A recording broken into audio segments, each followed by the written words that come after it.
Hey, how are ya? So today's video rather is going to be a bit of like, como se dice, we're winging, okay? Hi, I did not introduce myself. I'm Kai. Today I'm going to be doing my makeup. I'm going to be talking. I'm getting ready for an anime slash cartoon convention. So excited, so excited. This, let me show you my fit for today. This is the fit, okay? This is the fit, okay? Okay, let me show you the shoes. I just mopped my floor and I'm just gonna puddle of fucking water. Anyways. Okay, anyways, these are my darks. She's sexy, isn't she? My shoes are really cool too. No, I'm just kidding. But before I start to do my makeup and get into what I wanted to talk about today, I'm gonna pull an oracle card because I'm a witchy bitch.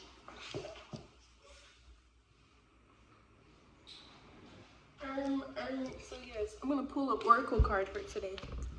I don't know why, I just felt called to. And it's called the She Sirens. Kyron, the motherfucking siren. Kyron's my full name. Yeah, context. She Sirens. Okay. So the card it also comes with a little book, so I'll be reading the meaning that also comes with it.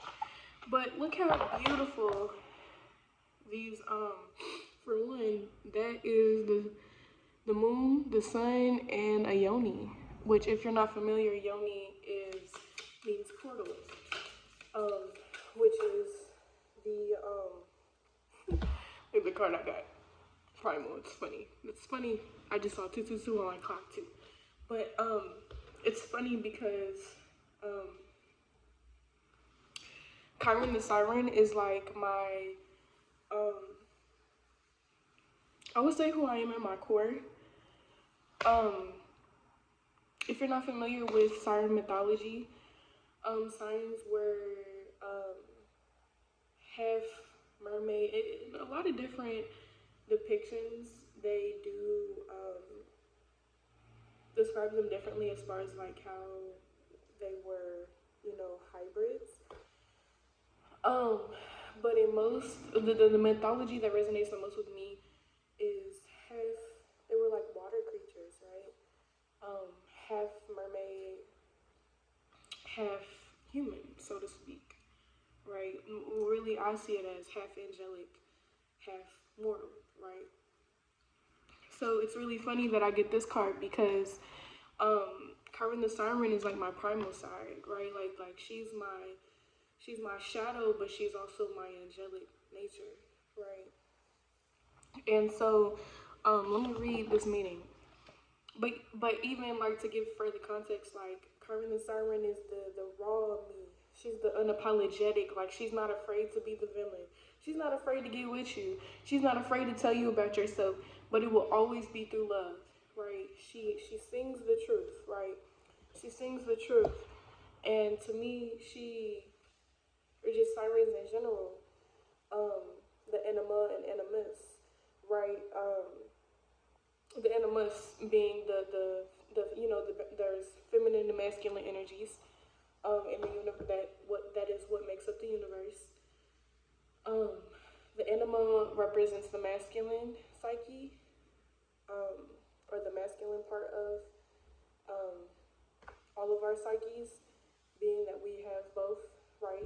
And then the animus is the woman, right? And I am non-binary, so I don't really like I can acknowledge that there is obviously like a binary biological code as what makes our world tick and spin, but even then I can recognize within myself that to me queerness, to me, anything that is not binary, anything that is not, and when I say binary, I mean like two. I mean default settings. I mean whatever, to me, queerness, and I would say even neurodivergentness, is to me proof that God exists. To me, being queer is divinity, and that's not saying that anybody who's straight, because I'm pansexual. So when it comes to um, who and what I'm attracted to, it's all about the soul. It's all about the energy that they exude. And while yes, I am non-binary, my pronouns are she, they. At my core, at Kyron the Siren's core, she is soft, she is feminine, she is fierce, but she is feminine. She is spirit, and she is primal. To bring it back full circle. She is sexual, she is sensual, but the animus or the siren to me represents the subconscious, the more receptive, because our subconscious picks up on everything. The conscious mind can only focus on so much. Our thinking, logical side can only process so much at one time, whereas the subconscious is constantly absorbing, it's constantly receiving. You know, um, whether it be a bird chirping outside while there's a spider crawling in the corner and somebody arguing to the apartment to the left. It's like I would be able to hear it all at once, but I wouldn't be able to logically decipher all of it at once. But the subconscious is able to do so. Um, Conscious versus subconscious. Let me read this meaning of the card.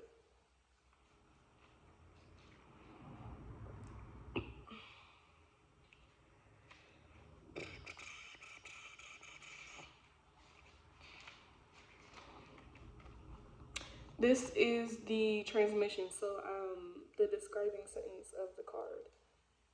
I am wild and fierce. I am a warrior S. I seek and speak the truth. So many of us are afraid of the dark, but I urge you to stay with it and not to run from it.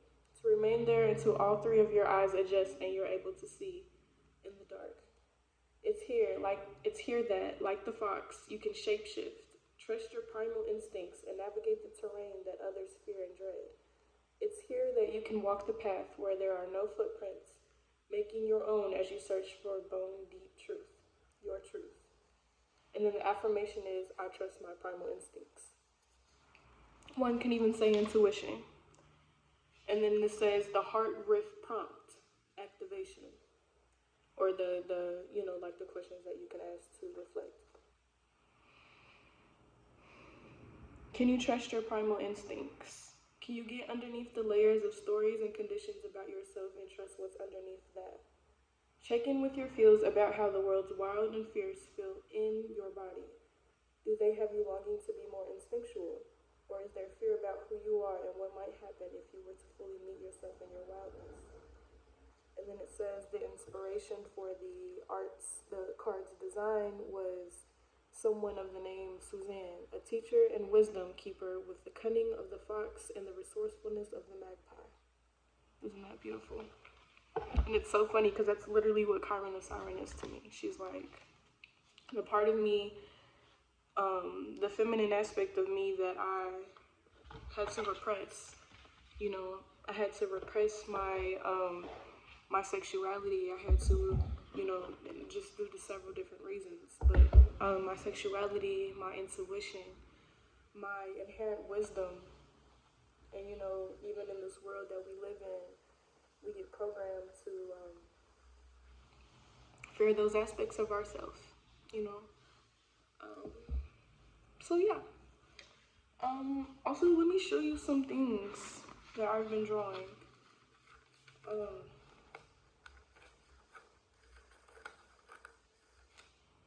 I drew this the other day. I'm getting back into tattooing. I have did my own tattoo, a couple of them, but I was practicing, so it wasn't like serious, but like it was, but like it wasn't, and I didn't really have everything that I needed. I did this last year. It's the symbol of the masculine and feminine balance. And of course, these are faded, but that's the shamanic hand symbol. Um, and then this says otherworldly. So, ooh, maybe I should do a tattoo tour one day. Wait, would you like that right now? Would you like that right now? So right here on my right side, which I'm very, very into I love tattooing, but I also love the spiritual aspect of it. That um, whatever energy that you are feeling as the tattoo artist, um, you know, everything that we do in our day to day is done with energy that is from our sacral, right? Anything that you create, anything that you make, anything that you do, your life force is what powers that, right? Which resides in our sacral chakra, which is our womb space, the sacred waters. Um, and these are, so I was saying that because lotuses, which I'll explain what they mean in a second, but lotuses on my right side, to me, like I said, it's the masculine side, my feminine side, which is why I really love the moon. Hold on. Hold on. Like, I really love the sun and the moon. Like, hold on, I'll show you my art that's right here. I also, oh fuck. What are my papers? Shit. Shawty Bay. Look. So this is carving the siren. It says KDS. It says spray it, fuck saying it. I love graffiti. I shall be investing in some spray cans in the near future. Yes, lotuses. To me, I'm heavy. Well, not to me. I'm heavy into Buddhism, Hinduism, and also ancient Egypt. You know, Kemetic teachings, and in all of those cultures, and let's say spiritual teachings or spiritual schools of thought. The lotus represents knowledge, wisdom, but also purity. From the philosophy that we that in unconsciousness, right, in the darkness, in the mud, in when we are born unconscious, right? Though we are innocent, we are pure. We are also born unconscious, and we go through circumstances. I'll just say it's personally for myself. I don't want to speak for everyone, but the reason why I had got it tattooed on me, my personal meaning and perception of it is that even though I was born into circumstances that were out of my control, that were deeply chaotic and dark and scary and heinous, around all kinds of different energies and environments that were corrupt, and I still, through following my heart, right, my true self, because the heart is where the soul is housed, right, where my higher self resides. My own guiding light, through following that intuition, hey, the card, primal card from the beginning, through following my own intuition, we can still emerge through the top, burst through the surface of the water, and we are still in here. And I was able to recognize my purity. That even though I have been through copious amounts of situations and representations of the lack of love that this world can be and can exude, that I was the love that I was seeking. I was the light that I was seeking, you know. But it also represents perseverance, strength, like I said, wisdom, the wisdom that you withdraw from those wounds, things that happen that are outside of our control. Um, which is funny because oh right, hold on, my heart space. This is the heart chakra, and that's um I hold very near and dear. And I had got it tattooed on me because like I said, I realized it took me a long time to realize that I was the love that I was seeking. That my heart, though that love was not reflected back to me the way that I deserve, the way that we all deserve, I was that. My heart is pure, you know. Um, my mind can be my own biggest critic, but my heart is wise. She knows the way, you know. Yes. Do you want to see some? Wait, I'm not done. Do I have? Oh, I do have more tats. Okay, hold on. Look, this is a cat. It's cat. I love cats so much. I love cats so much. It's my favorite animal. And yeah, Bastet is an ancient Egyptian goddess, and she represents she in her story she was first depicted as a fierce lioness protector, you know, this fierce warrior. She protected the sun god Ra from snakes, um, and you know things that go bump in the night at nighttime. She protected him, and then she later transformed to be the goddess of protecting the home, right? Protecting the home. She became the goddess of fertility, of dancing and music and pleasure, and sensuality and makeup and you know just the feminine, you know. And so her story really resonates with me. Um, Again, being in the beginning of my life, I had to be my own protector. I had to be. I was very, and I had to repress my feelings. I had to repress my feelings and intuition, um, just due to you know a clash of being told that my feelings was invalid and that my intuition was of nothing of wisdom, and also like I had to protect myself physically. Um, so yeah, um, I think that's all my tattoos. Oh wait, no, I have divine right here, and this was actually my first tattoo. And the reason why I say be careful with who you let tattoo yourself, right? What I was saying in the beginning of that, like whatever feelings that you're feeling when you're tattooing somebody, they're going to feel it. But also, it's an energy exchange of like, it's very spiritual. Like you're tattooing this meaning onto this person's this emblem or symbol onto this person's body, and because their blood is coming up out of their skin, and because you are you know, digging into their skin and putting and ingraining this symbol onto their body, it now is attached. You know, this is like a I don't want to say a contract, of course not, but like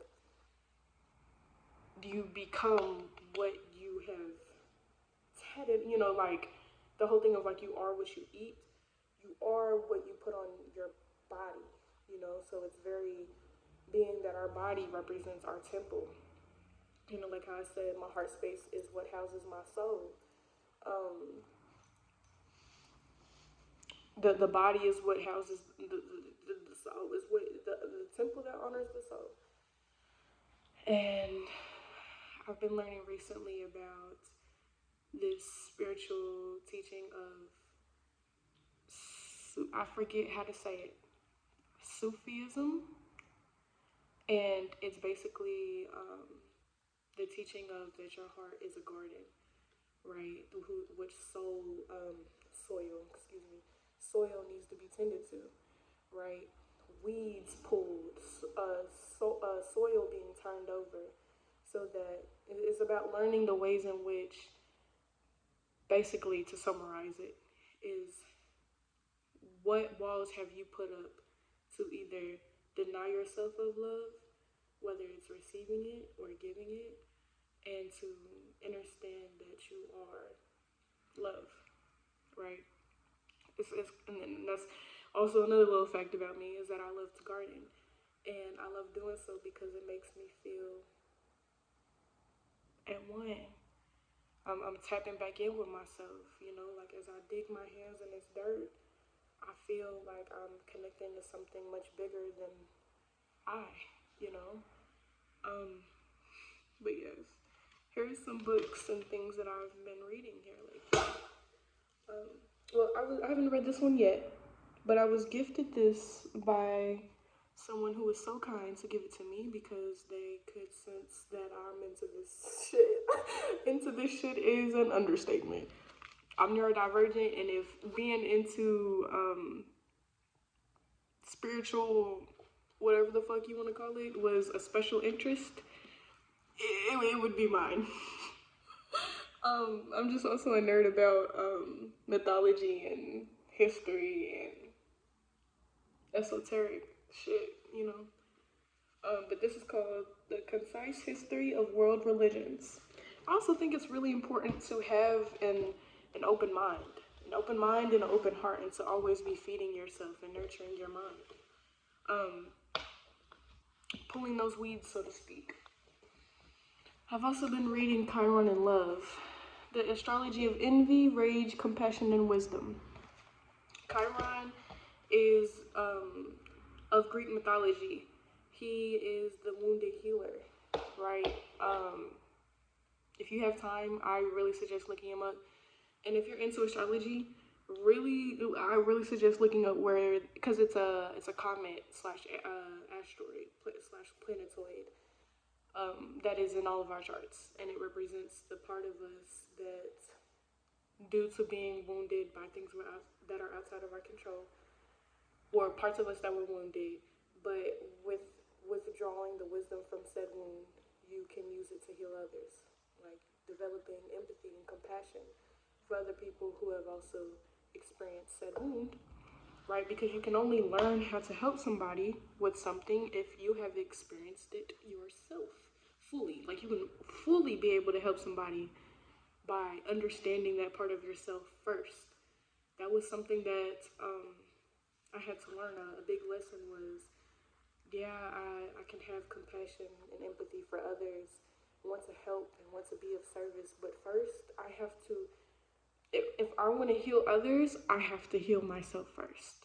And that is the priority, actually, is myself, right? I was taught very young to be an overgiver, and it was just in my nature anyways. I'm a Virgo, so I love community, I love being of service, you know, and that, and other aspects of my chart, of course, it was like a recipe for disaster.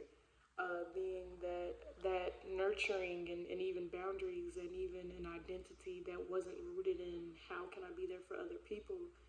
Um, it led to so many situations where I should not have stayed or been in, just due to the fact that my heart was bigger than my intuition, or bigger than my mind at that time. But now I'm gonna get into the makeup portion of this video.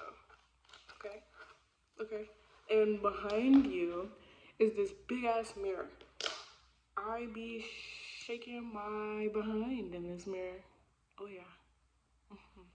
It's big. Like I'm saying, like I'm looking up. Like it's, my ceilings are really high. It's up to the ceiling.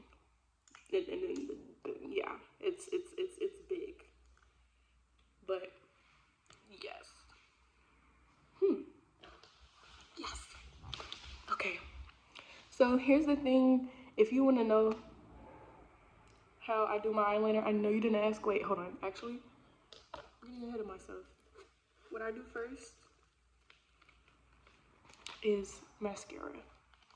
I do my mascara first because if I do my eyeliner and don't do my mascara, then it's harder to see.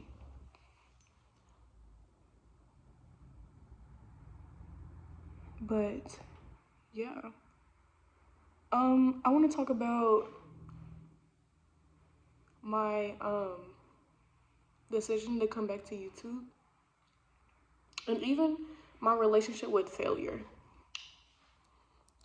Um, I realized in my 20 years of living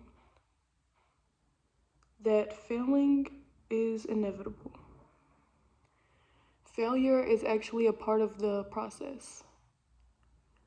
I have failed many times, many times, due to external influences and due to my own being of my biggest critic, right? Being my own biggest hater, so to speak.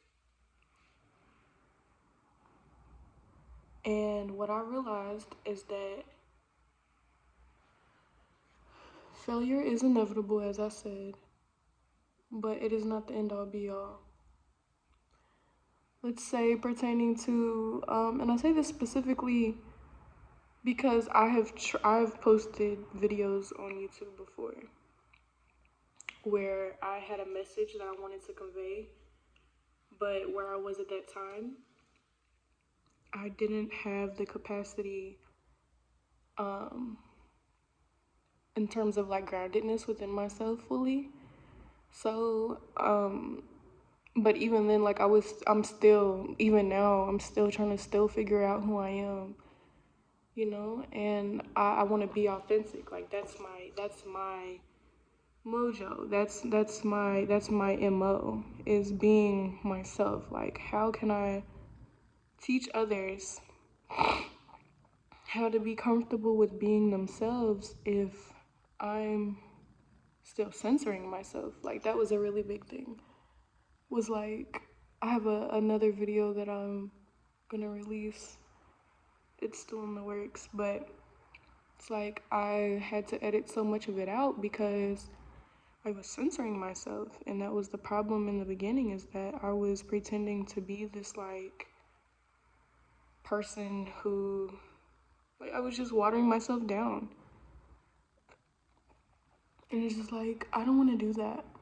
I don't want to do that because that's not beneficial to anybody.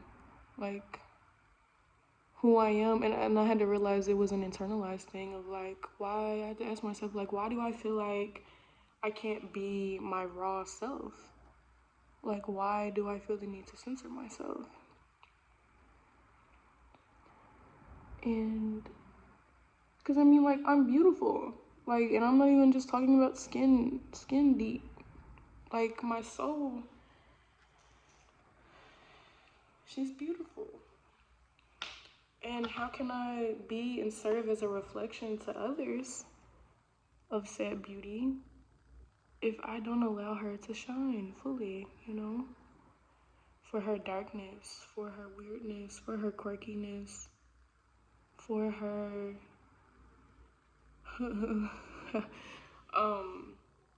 non-politically correctness. I say some rambunctious things at times. Like, I realize, like, the most, and this is not a bad thing, but the most I am myself is in the company of myself, and that's how it should be, me and God. But how can I be a teacher if I'm still afraid for the world to see me for who I really am?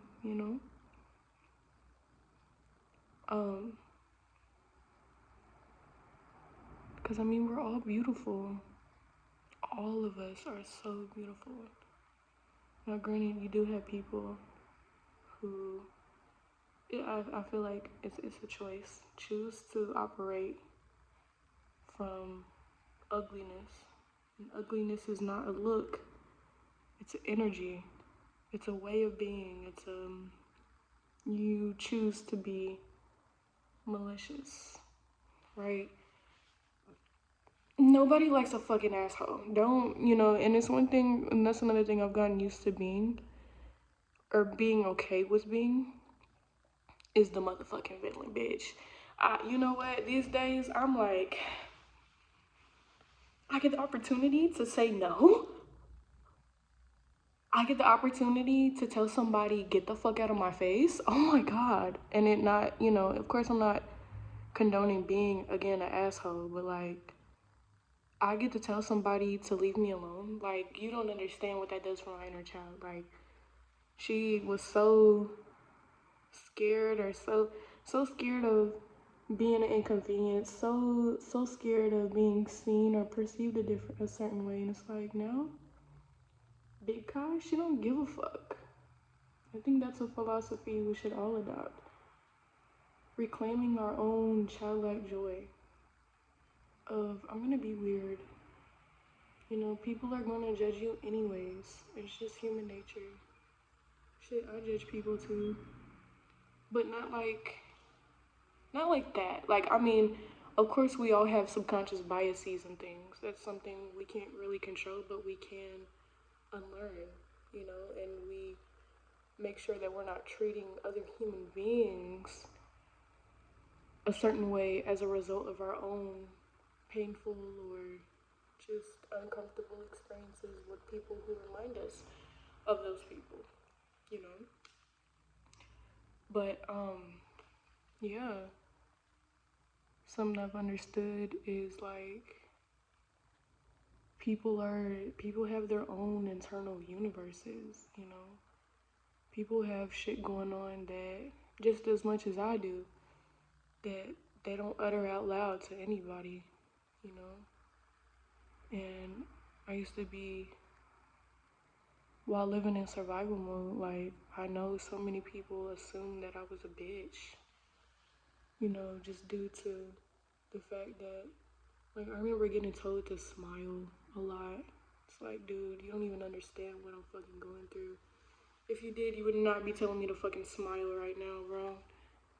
Probably be, that's not what I need, is what I'm saying. Is like, we be so quick to tell other people what we think they should do with their lives rather than actually helping, which is like providing a listening ear. Like, just listen. Like, that's oftentimes like the biggest thing that I needed from the people around me or just anybody was somebody who would just listen, right? And so I became that for other people. Even in my hardest, darkest moments, is like I made it my mission of how can I make other people feel seen in the ways that I never did feel, you know? And that's my life's mission. It's like, how can I take my wounds and serve as that lighthouse for somebody else? It's like shit does get better. Shit gets better. Oh my god, it gets so much better. Um,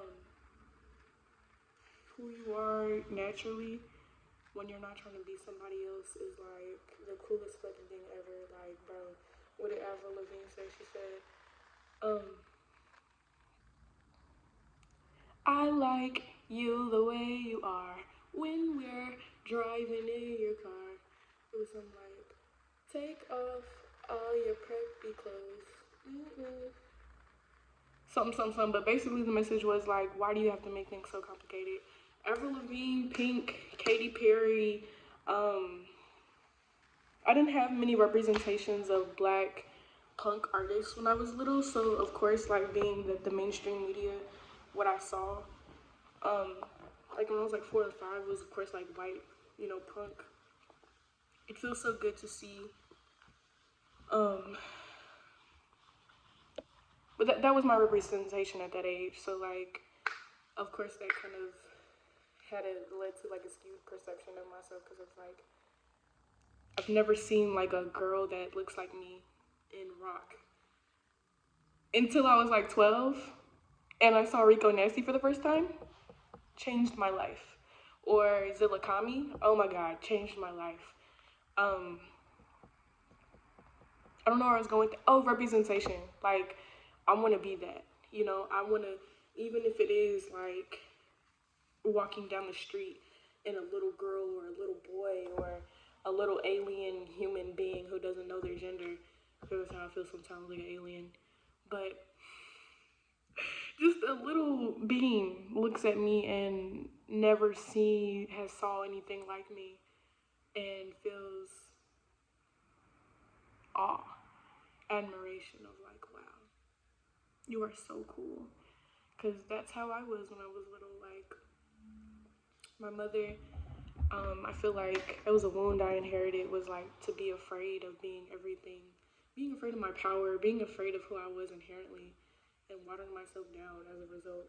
like they're not gonna like you anyways, bro. They're not gonna like you anyways. And when I say they, I'm just like talking about onlookers. You know, people viewing yourself from an outside perspective is lame as fuck. Because at the end of the day, you don't know how other people feel about you. There are people, speaking from personal experience, who will admire you. Oh my god, they will even place you on a fucking pedestal, which is not what I want, right? Will place you on a pedestal. I am no saint, right? I don't do that because I would disappoint you.